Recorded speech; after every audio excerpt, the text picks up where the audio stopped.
go. And where are we at, Daniel? Do we have, is it around 70 still that are registered? The registered is about 250. Wow, Nice. that's fantastic for a right before the 200 holidays. 242 registered. Usually we get like a third of the registrants coming. So I think that's a good guess for how many people will actually show up. Yeah, But I know, yeah, I mean, I've heard personally from a few different people who are pretty interested in this topic. So I yeah, see that we already it's not even two yet. We already have about a dozen people listening to us talk about how many attendees there will be. So hello, yeah, everybody. yeah. It's funny because Alden and I were talking yesterday, and we were like, we're the guilty parties that sign up for webinars and then don't show up and then get the recording. Yeah. Well, they can watch the recording too. We actually are just now starting our YouTube channel so that everybody can watch our greatest hits on Cool. YouTube or yeah. Yeah, Nice. you guys are doing some really cool stuff. Yeah, thank you. We're staying busy. And one of these days I'm gonna record our jingle with my ukulele back there. So create our own startup CPG jingle. A whole new career, Daniel. Yeah. One that would obviously be successful, so whether if I choose to pursue it. Well, we got a couple minutes. Where are you guys based again? Where are you sitting today? I'm up in Portland, Maine, on the East Coast. Yeah. All right. I'm in Orange County. Oh, nice. Cool. Polar opposites. Yeah. Yeah, not too. Where are you? I live in LA. I'm in the marina here, Nice. Marina Del Rey. Yeah. So it's kind of a gray day. The weather has been so nice today. It's encouraging us all to get some work done, but yeah. In the next few days, I was just telling Alden, if the predictions are right, we're going to get hammered potentially. So Are you because of you mean because like holiday parties or no, we're supposed to get up. We're supposed to get 4 inches of rain, Daniel. Did you know that? I think I saw that, yeah. Yeah. Just joking. Yeah. Thank you, Alden. I appreciate it. It's home. So let's see. Yeah, we just got another minute or two here. Well, I see people are starting to trickle in. See my friend Brandon Camacho in the audience. What's up, man? And you guys will be able to throw questions in. Attendees can chat with. Okay, so I turned on the chat so that everybody can chat with everybody. And we have a Q&A function here also. Okay, we're just hitting the top of the hour here, so I think people will start coming in. First question already, will this be recorded? Yes, it will be recorded. Everything we do is recorded. It's available on, I think it's vimeo.com/startupcpg, and soon to be on our YouTube channel, where we will surely become very famous YouTube influencers once we load up this webinar. Cool. Gonna become a YouTube busker with that ukulele, Daniel? I do have an album on Spotify. Not a lot of people have listened to it, but it is there if anybody wants to listen to it. Self-plug. Super Fantastics is the name of the band. Super Space Fantastics has kind of like a black, like colorful logo, like color around the black on Spotify. So everybody check it out. Let me know your favorite song. And even if you don't do that, maybe in the chat here, everyone, you could just say hello or let us know where you're typing in from. Yeah, and we got Rich from Hola, and ¿cómo estás to Rich?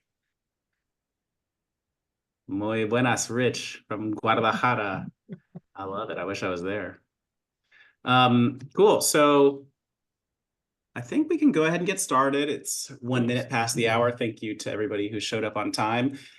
So time for another awesome webinar. I've been really excited about this one. This is a topic that comes up all the time, digital shopper marketing. It's one like having just run a brand for a couple of years, I still don't feel like I know anything about this, but I know that I need to. So I'm really happy that we've got our friends here to teach us a lot about it, and just really excited to get into it. So I know we've got a couple kind of like setup slides here, and then just a ton of meat, like a ton of really useful stuff.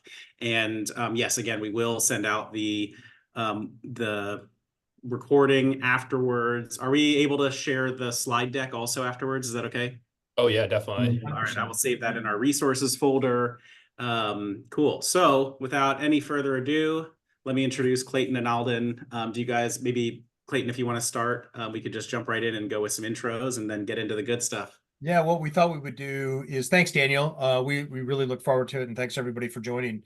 What we thought we would do is just give you a quick overview of what we were going to chat about today. We're just going to do a couple quick introductions of both Alden and I. We're going to talk about this, as Daniel said, the setup slides, which is a little bit of just like what are we hearing in the marketplace? What are the challenges that continue to be out there, and just some data points around that. And then we're going to get into the heart of it and really thinking about why the benefits of data-driven approach is key and instrumental, and then what is the digital retail playbook around that, which Alden will focus on, and then we'll just do a little bit of Q&A.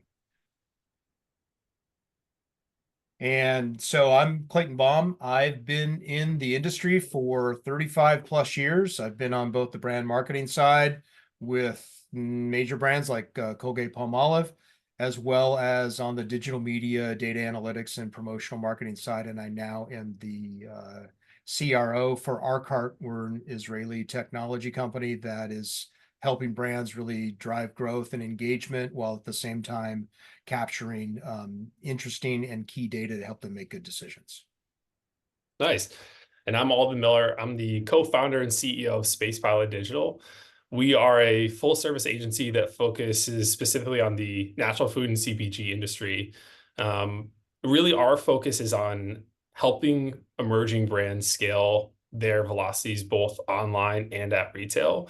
So I'm excited to get into the back half of the deck. Like Clayton mentioned, I'm going to kind of break down how we think about creating a retail ads playbook, and tips and tricks that we can give you guys as you're heading into 2024 planning, and kind of where we'd focus our energies if we were in your shoes. I'm also presenting the screen, so Daniel, I won't see comments too well. So if anyone has questions for me as we go through, just pop in and let me know. I'm on it. I'm all over it. Nice. All right. Awesome. So what are we continuing to hear? And look, it's no surprise if you want to kind of go, the market's challenging. I don't think that's new news to any of you here on the call here today. We continue to hear that inflation is impacting, supply chain issues are putting greater pressure on grocery purchases, which is then presenting lots of challenges for brands. I often hear is when we're on the phone with many in the startup and emerging world, like funding is killing us, our limited resources. I've had to let people go, or I've had to be really limited about what I'm doing. So I really need to be very efficient about how I am approaching the marketplace. And look, at the end of the day, velocity is what I'm looking to drive. We know that brands have a tendency to continue to struggle in retail, but really at the end of the day, the three things that we often hear is price of entry is still extremely costly for me, and it's very unpredictable. Product trial remains very difficult and expensive. And then really for most brands, the one thing that resonates, that's why we're here today, there's a massive uncertainty around the marketing spending strategies and decisions, and that persists for everybody. And so what's the squeeze and kind of what's the investment? The squeeze is the inflation side of it is that 1 in 3 consumers are saying that they're changing their spending decisions, which can impact many brands, especially brands in emerging that might have a slightly higher price point. But ultimately, the bullet point here is that 42% of brands are saying, I don't even know if I've made the right spending decision, whether that be on trade, whether that be on promotional, whether that be on the shopper side. I just have no idea if I've made the right spending decision. Like that number is 100% for the brands that I know. I Yeah. mean, we do what we can, but I don't know anybody who's certain. I'm with you, Daniel, which is why there's 3 things that we would recommend you think about with if this bullet point resonates with all of you. One, your investment in engagements, they should help you drive pull versus push. You should consider spending to drive down price perception. What can you just define pull versus push for everyone? Sure, meaning that it's velocity versus awareness to the brand. It's whatever you're doing should be helping you drive some sort of a velocity to pull it out of a retailer and get it off of the shelf. Because at the end of the day, everybody here knows that the retailers are expecting you to get in. And if you pay to get in, it's going to be costly and you want to be moving off the shelf because they're going to make decisions on you really fast. And then the other thing is that there's, thinking about how you consider your spending to drive down price perception and keep your velocity up. And then lastly, use decision-making solutions that help you drive velocity and insight. Because as you'll see in a second, we believe that every engagement that you make is an opportunity to create a data point, and that's really instrumental in what Alden will be talking about. And so what really are the benefits of a data-driven approach, and how should you be thinking about it? Look, as I like to say to brands when I'm on the phone with them, the old adage of liquid to lips or food to mouth is still very essential. But let's be honest, product trial solutions have limitations. And there are 4 things that I often recommend to brands that they should be thinking about. One is the engagement performance measurable. What am I doing that's driving product trial? And is it measurable to me? And do I understand what it meant to me? Do I understand who the consumers are that engaged with my brand? Can I ask follow-up questions post the consumer purchase so I can gain other sort of intent, insights or other sorts of mechanisms to have me think about how I should be spending or where I should be spending? And is there a way for me to reward consumers within the mechanisms, again, that's going to help me be driving velocity? Those are the 4 things that you should be thinking about. And then really it's about engaging effectively. And again, we like to say every interaction with a consumer is an opportunity to form a piece of data. And there's a mindset around this that helps you from a standpoint of making better marketing decisions. And it's around this thought process, and it's a little bit of a flywheel loop, and it's around engagement, conversion, validation, and repeat. And so on the engage side is that I'm targeting a group of consumers. Who are they? What did it do for me? Did they react properly? And what are the insights, and how should I be learning about the who I engaged? On the convert side, it's that I'm trying to drive trial. Did it drive velocity? Did it drive multiple purchase? What are the tangible things that I should be thinking about now that are going to help me optimally spend going forward? Then there's the validation side. What am I doing that resonates? Where is it resonating? Did it convert again for me? Which platforms are making the most sense for me? Is it Facebook? Is it Instagram? Is it TikTok? Is it with my micro influencers? Is it some sort of in-store signage? What really drove it? And who are these consumers? We consistently hear brands say to us, I have no idea who my consumer is. I think I know, but I'm very unsure. I really want any mechanism that I have to help me define the who.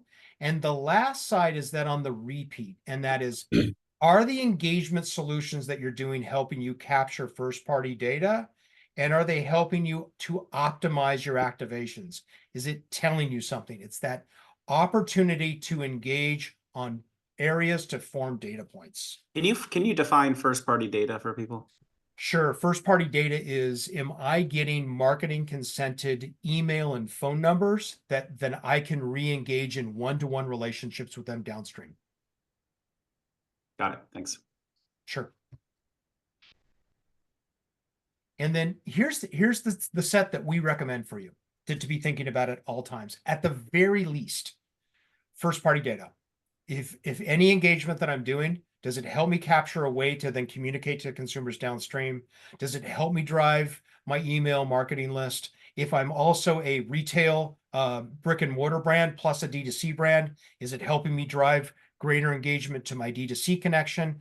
Or is it helping me do other sorts of mechanisms? Is it marketing consented? Is it compliant? Geographic, am I understanding where in the market? So if I'm in LA, I'm in Dallas and I'm in Chicago. What am I doing in those given markets? And am I getting, interesting data points that help me think about how to invest and spend to drive that key velocity? On the media and creative side, it should be telling you there should be mechanisms within your solutions that help you again form data points, meaning that is it Facebook, Instagram, or TikTok that is optimizing my spend, where I can optimize my spend? Is it this content versus that content? Is it this creative versus that creative? What is helping you resonate? Those are all done through things with like UTM codes, pixels, and Google tags. They should be offered in any of the engagement solutions. Offer conversion is key. Attribution is also key, meaning that I targeted media that consumer engaged and I saw them engage all the way through the purchase. And I'm learning very quickly from that to then put more spending where I'm getting the most out of that. Brand affinity is probably of the 8, the least important of the 8. But again, brand affinity can also help you on merchandising side. Am I sitting next to the right brands? If I'm going to be doing some sort of a display, where am I going to be recommending that display go based on what else is purchased with me when I'm getting purchased? Obviously, retail data is key important, but ultimately voice of market is an area that a lot of brands miss. And a voice of market is simply survey, directed consumer survey information that's going to help you take things like intent, other things that they're buying in my category, why they bought me, if I'm a plant-based brand or an organic brand or a natural brand or a probiotic, why me over somebody else, or why me versus my certain attributes that I'm trying to promote, that to help me really emphasize what is most important. But at the very least, these are the things that you should be thinking about from data points with any of your engagements and in anything you do.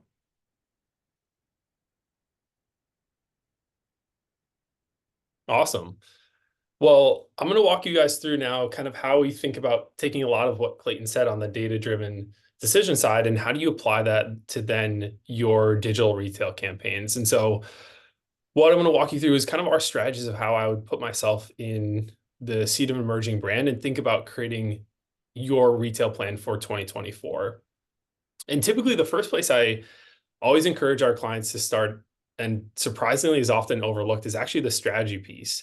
And that by that, I mean, a trap can often be that sales and marketing teams for a brand are often a little bit siloed. And so what the sales team does for your in-store activations and what your marketing team does are actually kind of disjointed and not always teamed up together. And so the framework that we like to encourage brands to adapt is to create a holistic retail calendar, and typically in like 6-month chunks, because as we all know, your retail marketing changes so quickly. So it's hard to predict what a year from now is going to look like.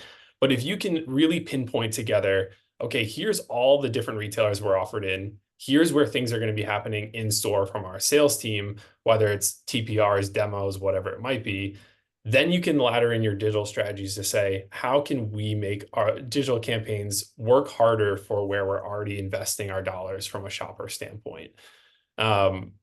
More specifically than from a digital standpoint, my advice to everyone is to avoid the trap of feeling like you have to be everywhere at all times. There are going to be retailers that your brand is offered in that are either hard to move the needle when it comes to digital spend, or you might fall into the trap of spreading your dollars too thin across too many retailers and not actually making an impact across the board. So I would focus on, say, 2 to 5 of your top priority retailers. And this should be, worked on in tandem with your sales team to understand, like, okay, next year, where are we really going to make an impact, and how can we focus on those retailers more so that your dollars are going to be going farther where it makes the most sense versus just kind of like having this overarching plan that is really hard to track and manage. Once you have that out, what I'd encourage you to do is have some sort of consistent touch point between sales and marketing, and whether that's monthly or quarterly, where you actually go back through this 6-month calendar, refresh it, review performance together, and continue to optimize so that it's not just, hey, let's create this in December or January for 2024. And then you look back a year from now, it's like, but we never opened that thing again. actually go back to this plan and have touch points so that you can continue to work together on what's going to be, driving the business forward.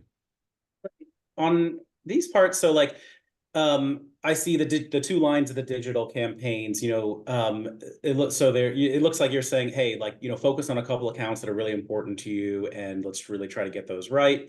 Yep. It looks like what you have here in this calendar is stuff that maybe would overlap with other stuff that you're doing at those retailers. Like here, the example of demos and then the ads. How do you typically think about overlaying digital shopper marketing, digital ads, that kind of stuff with stuff that you're doing in the store, like same exact 2 week period, or like where do you phase it? And then also, how do you like, okay, you have 2,500 budget one month, 1,000 another month. How do you think about phasing budget in different months also? Yeah, great questions. I have a few slides on this coming up, but more specifically, so when we think about the phasing, there's really no right solution for any brand. It really depends on your unique brand and what your goals are. When you think about, when there's in-store activations going on, there's one strategy that says you can spend a lot of your focus right before that happens. So you're driving top of funnel awareness. So potentially in the 2 to 3 weeks leading up to a big sale, you're using digital ads so that those customers that are shopping your store are warm to your brand and hopefully going to either see you and try you beforehand, or then when they see you on sale, they're going to activate it that way. There's also success where we've had where brands do really heavily demo campaigns in a specific region or nationwide. And then immediately following that, we can do a retail engagement campaign that allows us to kind of get that repeat purchase. So maybe they tried you at a sampling event, but then in the 2 to 4 weeks after that, they see an Ourcart offer where they can get another free product, and getting that back-to-back touch point can be really helpful. So, again, there's no one size fits all strategy, but it's more about if your goal is, say, repeat purchases or getting that sticky consumer, then maybe you think about flexing the digital campaigns right after you have a bunch of retail. Or if you're a new emerging brand and you're trying to make your in-store marketing work harder, then digital might be better to run beforehand. So you kind of precede what they're going to see when they walk in store. And I'm just going back to the attribution question, the data approach. How are you going to know if it's your campaign, whether you ran it before or after, versus demos that you did in the store or ads that you ran that are having the big hit on velocity? So it really depends. I mean, the truth of the matter with digital is like there is a gray area in terms of calculating exactly down to the register. There are tactics, and I'll go through them in a couple of slides, where you do have the ability to track down register. And so that's where I always say focus your dollars first on where you can actually measure dollar in spent on digital ads, dollar out in the retail store. Aside from that, there's different indicators. So if you have spins data and you're able to kind of see a long lead up of, say, 12 weeks before you're running campaigns or before you have something in store, you can try and correlate to see, okay, did our investment together move the needle?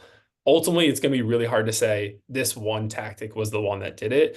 And that's why I also really encourage brands that their sales team and their marketing team should be working together, because in unison, those should be moving our velocities forward. Oftentimes, we see brands that want to have like one specific campaign type or one specific promo be the thing that moves the needle and jumps their velocity from 4 units per store per week to 8. And that's just not going to be the case. It's going to be compounding over time when marketing and sales really work in tandem together. Yeah. I know it's hard. I guess you can always also think about like looking at the stores where you didn't demo and what was the bump there. But all that stuff does get Exactly. pretty dicey though, even just given like all the natural fluctuations in data. Yeah, Exactly. what I would also say, Daniel, for you is that look, there's varying engagement engines out there that allow you to say, hey, I know I targeted X consumer, that consumer engaged with us, and that consumer was tracked all the way through. And so and then you can separate those consumers versus other consumers as well. And then, you speak about it as like let's say you're doing demos and some sort of a trade promotion. Make sure that on that demo, if there's some sort of an offer mechanism, that it does some sort of an engagement engine that gives you that attribution Yeah. flexibility versus the old school paper coupon, which you don't know anything about. Makes sense. So so we think about, so kind of like furthering on those questions, when we think about the broad landscape, there's obviously a lot of the paid channels, and then there's organic that we get into. So there, again, there's no one size fits all, and ultimately it's up to your brand to kind of figure out which buckets are going to be the hardest moving for you. You, on the one side, you've got, your third party deliveries like your Instacart and Criteo, which have built-in audiences. You're essentially serving ads on their platform. So they have shoppers that are already coming to Instacart, and you're paying on their platform to run your ads to drive that velocity. You've got retail engagement campaigns. So, like Ourcart, for example, where you're able to offer, say, a free product offer and you're targeting your Whole Food shoppers. You're using platforms like Meta or Google to drive consumers to a landing page where they can opt in, give you that first party data. That consumer then goes and shops in store. They get sent through this engagement funnel where they're giving you really important data like, is this the first time you're purchasing? There's different questions you can ask. So on the back end, you're seeing the redemptions, but you're also getting a ton of data to make decisions smarter going forward as well. Then you have your cashbacks, like the Ibotta's of the world, where again, there's a built-in network that's already using the Ibotta app, and you're essentially putting an offer in front of those consumers to help drive your velocity while they're shopping, whatever retailer is their priority. And then, the last couple slides I'll go through is your organic. So don't sleep on the channels that you're already building, like your social media channels and your email lists, which can provide a lot of value as you're building your brand over time. And I just want to make sure, like, probably this is new for some people, but okay, so third party delivery, Instacart, what's Criteo again? So Criteo is basically like an Instacart. It just serves a different set of retailers. So like say you're in New York City and you want to target Fresh Direct, they're going to be set up on a platform like Criteo. Got it. Okay, so this is all about running ads through those platforms for people who are getting delivered from retailers, and then the retail engagement. Just to make sure people understand the difference between that and the cashback. So, like, Yep. what is the difference between Catalina and Ibotta, for example? So Catalina is going to give you data on the consumers that you're targeting themselves. So essentially, so Ibotta is basically like, think of like an Instacart, but for cashback apps. So Ibotta has consumers that are signed up on their platform that are opening the app maybe the next time they go to their retail store, and they're looking on Ibotta for deals. And so as a brand, you aren't paying to acquire, you aren't the one driving traffic to Ibotta. You're going to Ibotta to leverage their traffic. Whereas like a Catalina or Ourcart, you are actually as the brand side, you're the one who's driving the traffic to the offer. So whether that's through, sending it on your email list, you're sending an offer to your consumers that you already talked to, or you're setting up paid media campaigns, ads on Facebook or Instagram that are saying, hey, we're brand X. We're going to give you a free product offer the next time you shop at Target. Sign up for it here, and then you get that data on the back end. So with the retail engagement side, it goes back to Clayton's point on getting first party data, because through those types of activations, you're actually setting up marketing where you're gaining the first party data to remarket those consumers. Whereas on Instacart, Criteo, or on the cashback side of things, you don't have the ability to continue accessing those consumers. You're basically tapping into their networks. The only place where I would add there's a little bit of a switch there with Catalina, you're actually accessing their 250 million plus unique IDs that are specified at given retailers. And they've Yep. given you, and they're giving you different mechanisms to engage those consumers at retail, whether it be within digital signage, whether it be within their own printer network, whether it be other mechanisms that they can activate for you. They won't be necessarily sharing first party data back, but they're a good mechanism to drive retail activation, to drive velocity in store. And Clayton, while we're on this, can you maybe just tell us a little bit more about Ourcart and how it differs maybe from Catalina, and how people can think about it? Yeah, so one of the things that's unique about Ourcart is that at Ourcart's core, it's really, we validate consumer purchase through receipt processing technology. So we are a receipt processor at our core. what makes us different than other mechanisms, because there's other receipt processors that power Fetch and Ibotta. One of our nearest competitors does. But what makes us different is that we've created two platforms off of the receipt processing technology. One of those is a CPG marketing solution platform. And the intent of that CPG marketing solution platform was, one, if brands are out there doing paid social, or they're out there doing email marketing, or they're out there doing things with influencers or in store, or they're doing a demo, it gives them the mechanism to do some sort of an engagement with the consumer that keeps the whole consumer journey with them, the brand. And what we do is we help them capture key data points around that journey, while at the same time helping them reward the consumer for the engagement, because there's some sort of incentive that's going to happen. And then we pay out the consumer for them, but we also help them with voice of market surveys and other key points. And then we make it 100% accessible back to the brand.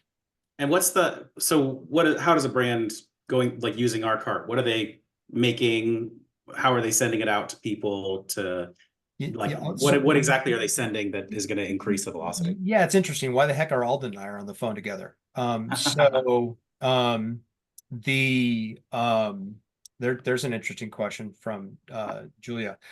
So Alden and I have worked on a whole bunch of different campaigns together, because they've engaged. So Alden with their brands, they're out doing the paid social activation within a call to action within that paid social mechanism.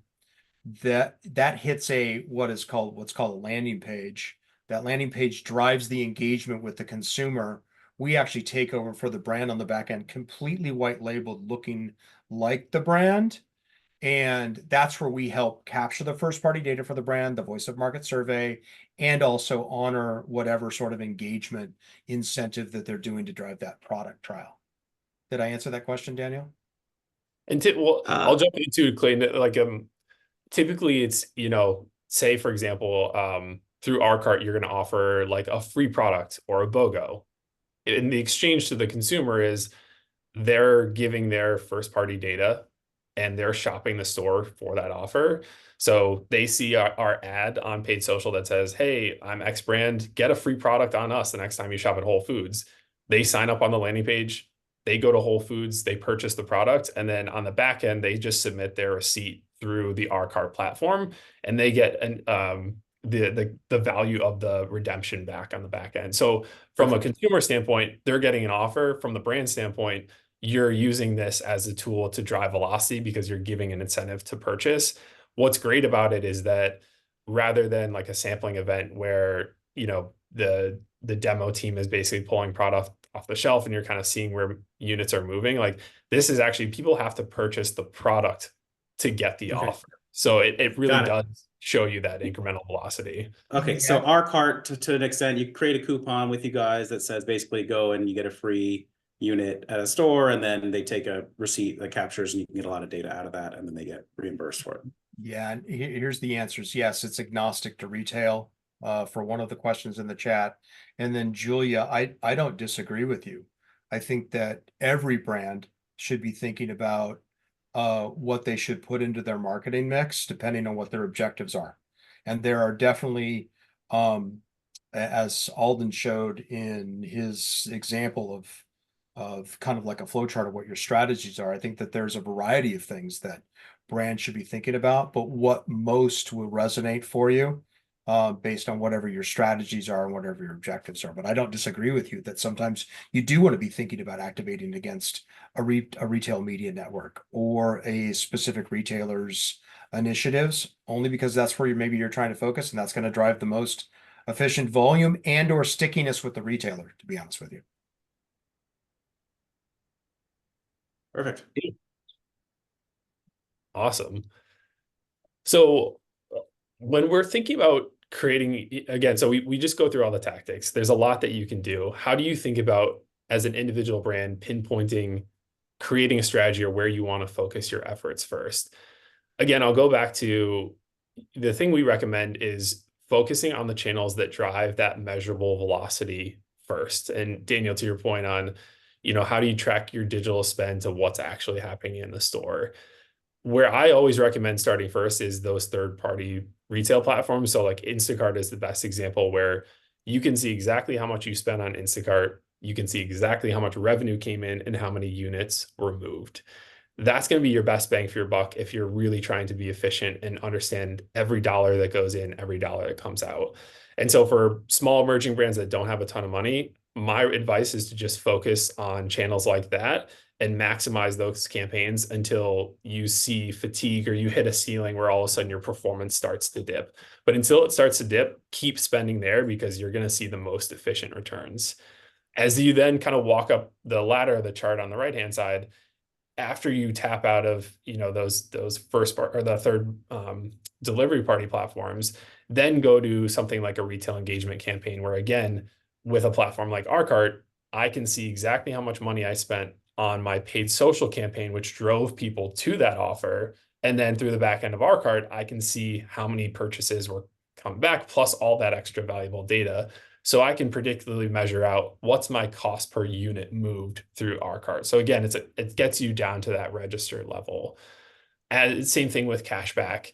As you then kind of move up the funnel to something like you can run campaigns on Google, display campaigns that can predictively measure how many people that saw your ad on the Google network also went to a retail location where your product was sold. This is where it gets into that kind of gray area where we're spending money on digital, but we're not exactly seeing down to the register sales level. So we recommend these types of campaigns to our clients that either have a need for that top of funnel brand awareness or have specific retailers that can't be reached by some of these other tactics. And there's different ways that you can measure it. And then like the true top of funnel is your kind of paid social awareness campaigns, which I'm sure everyone has seen in their feeds. More or less, you see an Instagram ad that is, hey, we're a brand, we're offered it, on sale at this retailer, and it drives you maybe to a store locator page, or it's just getting as many video views as possible. That is going to have the hardest ability to track down funnel towards register. So I would, again, only recommend that to brands that have that scale or have a need to drive a lot of eyeballs on their product, but don't have the capability to measure it. When you think about budgeting, again, focusing on like emerging brands, and if you're just starting out, what I recommend is starting with about $1,000 per month budget per tactic. The reason for this is that clients will come to us sometimes and say, can I spend less than, we only have $500 a month. Can we spend that? Typically, you're not going to get enough data back spending less than $1,000 per month to be able to make actionable insights. And so what I want to encourage you to avoid is not spending enough and then trying to use a limited amount of data to make broader decisions about your marketing strategy. So maybe you spent $500 and something seemed very expensive, but in actuality, if it got more spend, it might actually be better. And the flip side can be true as well. And so again, going back, if you have $1,000, spend that all on Instacart, see how you perform, and kind of work your way up the ladder. What I also would recommend that can be helpful is, as you're planning out your 2024 budgets, think about carving out like a $5,000 testing budget that you have for next year. Whether you use it in Q1, Q2, or Q3, Q4, it doesn't matter. But as you have these big brand moments and you want to test out new platforms, having that 5K slush fund will allow you to test things out and see what's going to work hardest for your brand. Oftentimes brands will have to kind of like consolidate other budgets when they want to activate something new, and then you're pulling dollars from somewhere else. So if you just have it kind of set aside, then maybe you hear about a new platform or you talk to, a colleague at a different brand, they say, hey, this really worked. You can then make moves really quickly and know that you've got enough budget set aside to be able to employ that. And then the last piece that clients just ask is, so, all right, I've run these things, I've got it budgeted. How do I set KPIs, or how do I know what is successful and if this is working? Each of the platforms that you run on are going to be able to tell you kind of their industry level benchmarks as a guide, which is very helpful. The piece that I'll share that, as someone who's run a ton of these campaigns across a bunch of different verticals, is that truly every brand performs very differently. And so ultimately, it's going to come down to setting your own brand benchmarks for what success looks like. For example, we have clients that run Instacart ads and they get an 8x return on ad spend, which is really great. And they can do that with a huge budget. We also have clients that are running effectively the same strategy that get a 1.5x return on ad spend, which also looks good for their brand. And the difference is their product, their pricing, how competitive their set is, where they're located in the grocery aisle. And so I could come to you and say 8x is the standard benchmark, and you could do a 1x and you feel like you're underperforming. Or I could flip it and I could say, you're doing a 1.5, but 8 is really where you want to be. And so our advice to clients is to run campaigns for 30 to 60 days to set your own brand benchmarks and really understand how your brand performs, and then optimize based on yourself versus worrying too much about what the market is doing. Because I think we can all go in on LinkedIn and see stats and feel like we're underperforming, and yet you actually might be doing just fine for yourself. We had a question about Google store visits. Sure. If that's something you could define, I think it looks like it's going to come up on the next slide too. Yeah, definitely. I can. Well, so I'll see how those work essentially is you run display ads on the Google network, and you can optimize them for Google's predictive model for what they call store visits. So essentially, you load all the stores where your product is offered into the Google network. And as you run campaigns based on people who have opted into Google's tracking parameters, they can predictively say, this number of people that saw your ad also visited a retail location where your product is sold. It's not telling you exactly that those people purchased, but it does give you foot traffic information in terms of where you can scale.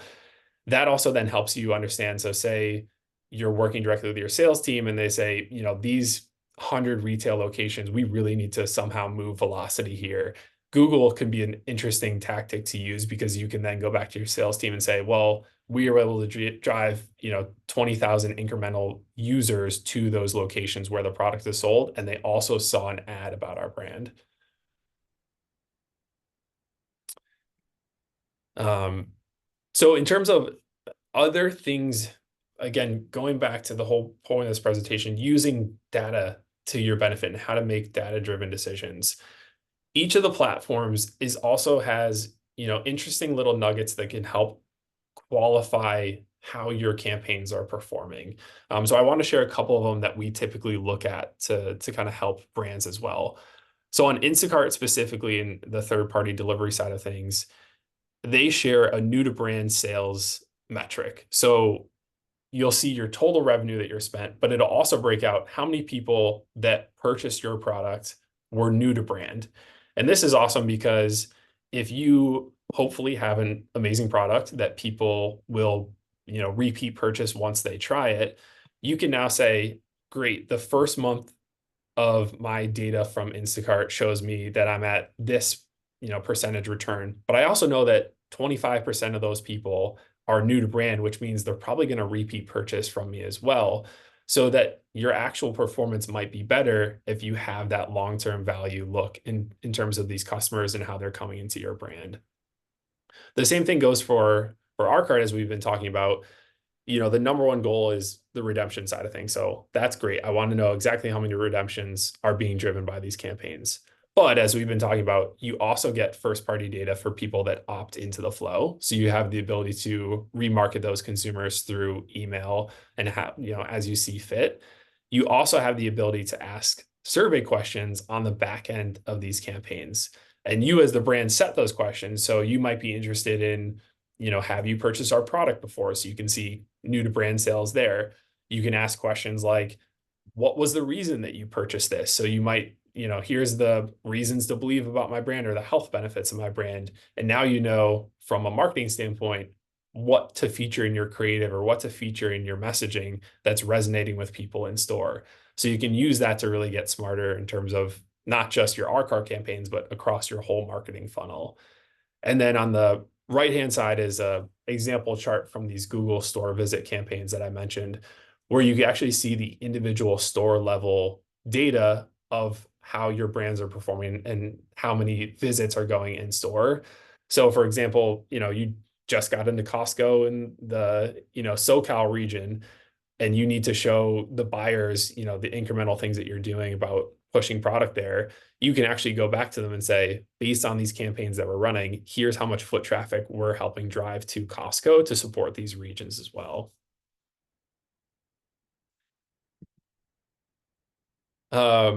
So going back to your earlier question, the top, Daniel, about when to flex these types of campaigns up. Some of the strategies you can think about, again, would be potentially in between in-store promos. So when your velocity is likely going to be a little bit slower because you aren't running anything at shelf, you can use different campaign tactics to drive incremental velocity there. You can do it before or after sampling events like we were talking about to either pre-sell in that brand awareness or continue to drive and elongate the brand awareness that you're driving through sampling events. And then pretty self-explanatory, but during your key brand moments, whether it's, you're launching at a new retailer, and we all know how important those first 90 days are to moving units off the shelf, that's when you can go heavier. Or if you have a seasonal product push that's only be on shelves for 8 to 12 weeks and you really need to move units, then again, digital retail campaigns in that setting can be a really awesome time to start activating as well. Sharing some best practice kind of tips and tricks that you can think about in terms of how you run these campaigns. So the most important one, I think, is the cadence piece that I want to talk to.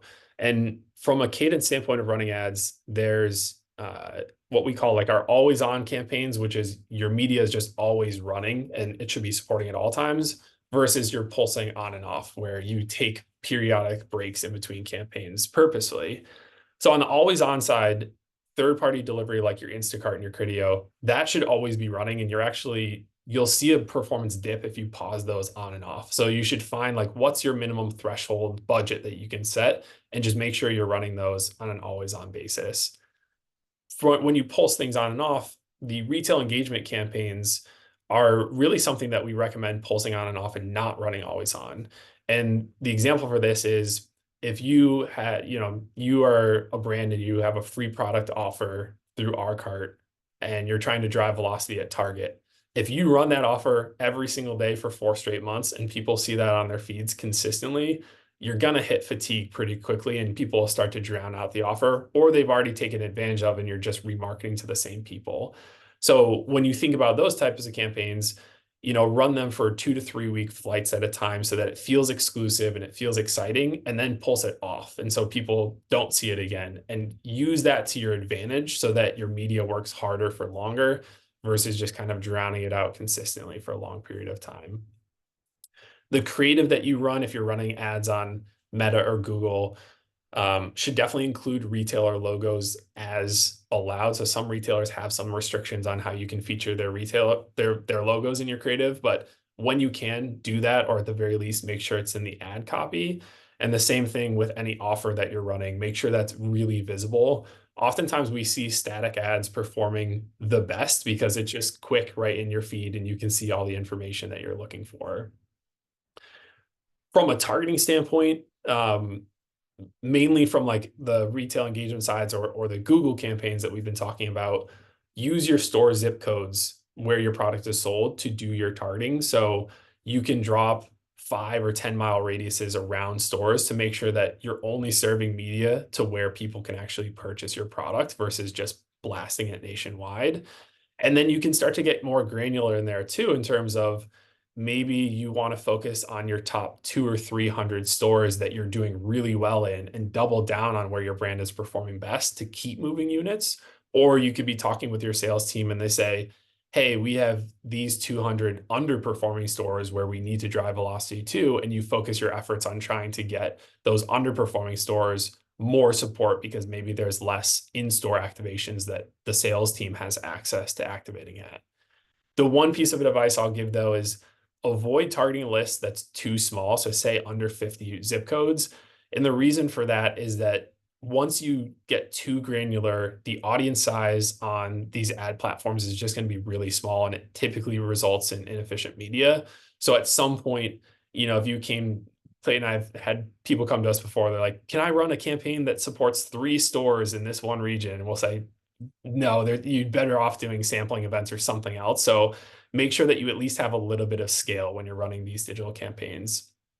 And then one point to touch on the offer side of thing, whether you're running, Ourcart or some of these cashback apps, is intuitively a free product is going to perform best. We all know that. However, that's not always financially possible for every brand, and we understand that too. And that doesn't mean that you can't have success on the platforms. What I would recommend doing then, if you can't run a free product offer, is A/B testing two different offers at the same time so that you can see which one works best before you dump a lot of media into that spend. So, for example, you might think about testing a BOGO offer versus a specific dollar off amount. Run a little bit of media towards both of those campaigns to start.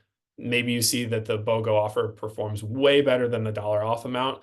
Then go ahead and use that to your advantage and spend the rest of your campaign budget towards the BOGO.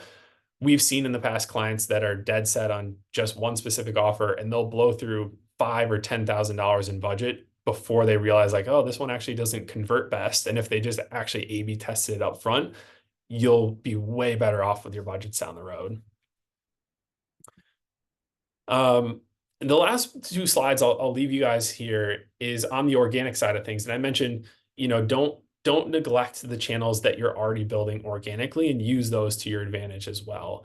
So from a social standpoint, what we like to think about is when you get new product launches, create what we call like mini retail campaigns where you're flooding your feed with, say, 3 to 5 pieces of engaging content over like a 2-week period, so that anyone that follows you or brands in the space or the buyers are seeing like, oh, holy crap, Honey Mama's just launched at Costco. That's awesome. I also shop at Costco and now I see it as well. It just allows you to kind of have that like extra point of visibility with your audiences there. Then in the middle part here, think about also having content for retails in your evergreen strategy. So on a monthly basis, maybe have 1 or 2 posts that feature some of the retailers that you're offered at. So again, people are seeing how you think about your brand expanding. The piece I'll focus on though is make sure that the content is actually engaging. Don't just post something just to post it to say we're here. Try and find a way, whether it's a team member doing something fun, discovering the product in store, or there's some new way that you can kind of show that your product is on shelf, whether it's a seasonal release, but have that as layered into your evergreen strategy. And then the last would be, as it makes sense for your budget and your brand, you have the ability to also partner with influencers, and a lot of times can be retail specific influencers that can be an added way to drive organic visibility and reach to your brand.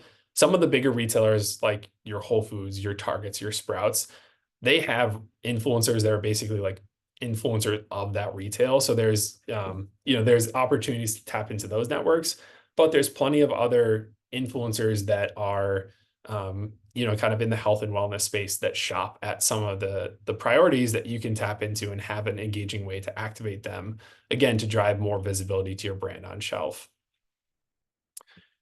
And then the last piece I'll leave on is definitely don't sleep on your email marketing list. These are people that have opted in to hear from your brand and are interested about what you're up to. So again, going back to the example of having, a nationwide retail announcement, create an email campaign that announces that and drives excitement so they know that they can shop you at a different store. And as a bonus, you can do something like add an Ourcart campaign or an activation within that email. So you can say, hey, you're a loyal subscriber. Thanks for sticking around with us. We just launched at Costco. Here's a free product on us the next time you're in shelf. Like, we really appreciate your support. So you're giving that value back to your consumers.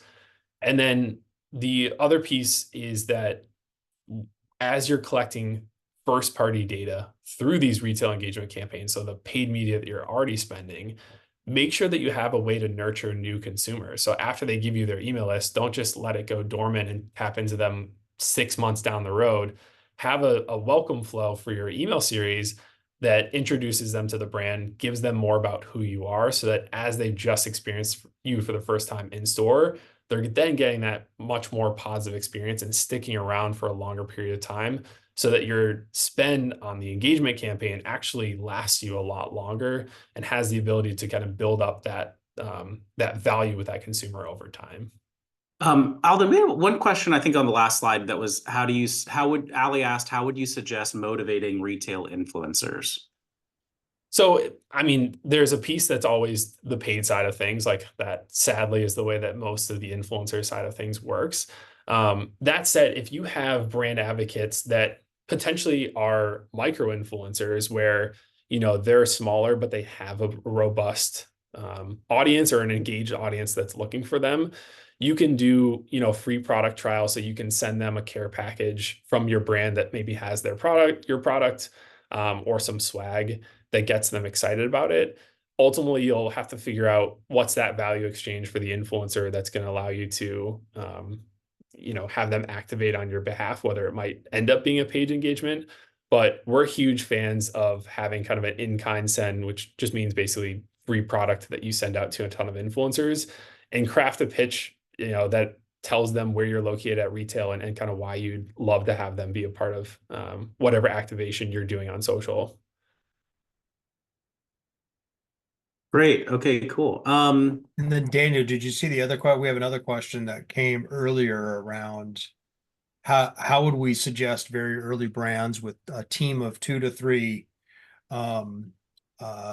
integrate sales and marketing into a 6-month strategy? Yes, I was just answering from my perspective, but if you want to add anything on, I basically, at least in my experience running a brand, like for sales, we would just try to make sure marketing understood, here are all the accounts that we have, here are the ones that are coming on, here are the priority ones that we really need to do well in, here are here's where we are on velocity, here's where we need to be, here's our promo calendar. You can see when we're doing stuff, and it, basically looking at the calendar, you had Alden, then like how then they can also think about, all right, where would we slot into this? What kind of budget do we have?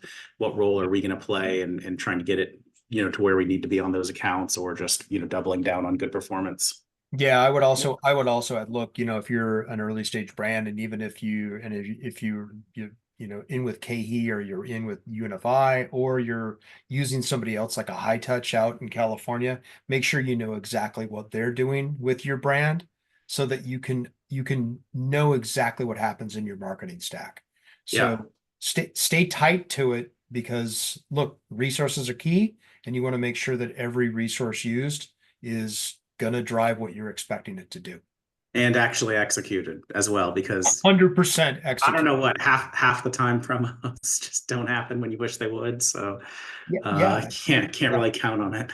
Yeah, it's kind of like demos, right? Demos, you don't, especially brands that are emerging in the plant-based space and the better for you space. Gosh, are the people I'm hiring for demos even representing me the way that I want my brand represented? Ask the questions, ensure that they're engaging the consumer with your brand the way that you're expecting it to be engaged. Super important. Yep. Great. Alden, I think that's the end of your slides, right? That is, yep. Okay, perfect. Clayton, I was wondering, maybe do you have a slide you could show just to illustrate Ourcart a little bit for people, just so we can kind of get a. I'd be happy to really fast. The one thing I do want to point out, I love Julia's comments so far in the chat. And Julia, if you're still on out there, I totally agree with you. Alden puts out a really fantastic newsletter around digital shopper. I saw that somebody already signed up, Alden, for your newsletter. Awesome. So that's great. So if Thanks, Julia. check it out, Space Pilot Digital. Alden and his team are putting out some really good stuff. Cool. Alden, maybe you could put the link in the chat while we look at the. So look, here's kind of the flow of the way it works, and the way that we think about this. And we're pretty definite about this in terms of what we offer in the marketplace. We're not a cashback app. We're not some sort of just a rebate mechanism. It really is thinking about this. We're an engagement engine that really helps you grow velocity, measure impact, and start to understand and build an audience to help you drive loyalty. And the way that the flow works is this. You're going to be doing some sort of an engagement in the market. It could be Facebook, it could be Instagram, it could be TikTok. You're going to maybe be doing some sort of in-store mechanism with a demo. Make sure that you've got a QR code in that engagement. It might be in-store signage. It might be on pack. It might be out of home. that you're doing. It might be events that you're doing that. Make sure that there's a way for you to track back, and that's how the engagement starts with the consumer. That then has the consumer either click the link, scan the QR code, click the call to action, which then leads to a landing page. The landing page is meant as a simple engagement point to hit the consumer, track them from an attribution standpoint, hit them in media. I saw him hit my landing page. Within the landing page, there's an opt-in mechanism. That opt-in mechanism, one, starts to help you capture marketing consented first-party data, but it also keeps you very compliant in the US. As you know, California law, it's almost harder than what happens over in Europe with GDPR, but now you've got Utah, Colorado, Virginia, Connecticut. So it's very instrumental to make sure that compliance is meant within the mechanism. After the consumer enters their information there, we do an automatic redirect, because as Alden said, and we align with him. Let your media work really hard for you. If this is your ideal customer profile, you've gotten them this far, for God's sakes, let them share it out to 2, 3, 4 of their friends that look just like them. And so we do a social sharing redirect. We then take over for you looking like you. We send both email and SMS out to the consumer. In that email and SMS, it basically says, hey, you just signed up to go purchase this brand. Here's where to go purchase it, your store locator, your mechanism, or specifically to, a Target or a Walmart, or that you might be guiding them to, or a Whole Foods or a Sprouts or wherever it might be, a Fresh Time. We then, if the consumer doesn't go out and purchase, and we can track that, we have a 12-day marketing cadence that happens. It's what we call a non-intrusive marketing cadence. And so we only communicate back to the consumer 3 additional times for you, so that we remind them that they signed up, they saw you, they signed up. And so it all happens naturally in the background. They then go out and purchase. They then come to what we call a web view upload page, and we make them put their information again. It's where our fraud mechanisms kick in, which is very key in the marketplace here. But they also use what we call our ingestion of an upload of a receipt. And so they're actually snapping photos or uploading photos directly from their computer. Primarily, it's mobile. We see legs in cars. We see receipts on steering wheels. We see all kinds of things directly after the purchase. But ultimately, the reason that it's key, and why I say that, is that this is what we do at heart. And so we expect that your consumer will upload a receipt, and a very high percentage, 80 to 85% of them, within milliseconds will be rewarded. And within that millisecond upload and validation, we also dropped in what we call a voice of market survey. That voice of market survey is customizable for you. And then there also are some standard questions that we are adding to drive demographic information for you. And then we pay out for you via Venmo, PayPal, and Amazon. All choice mechanisms that you can choose as well. And then everything comes with a real-time customer console and dashboard, so that you know exactly what's happening, and you have access to all of your data instantaneously, because we have brands that are downloading the data on a weekly basis, on a monthly basis. They're uploading it however they want to, and they're uploading it right back into their CRM mechanisms. So they're instantly doing one-on-one engagements with these consumers. And Got it. Thank you. that's the solution. And then we had one other question, which is somebody who said, thank you for the great presentation. Can you tell me a little bit about both of your pricing structures? Like, just generally, how much does it cost for people, for what you guys do, for if people are interested to work with you? Alden?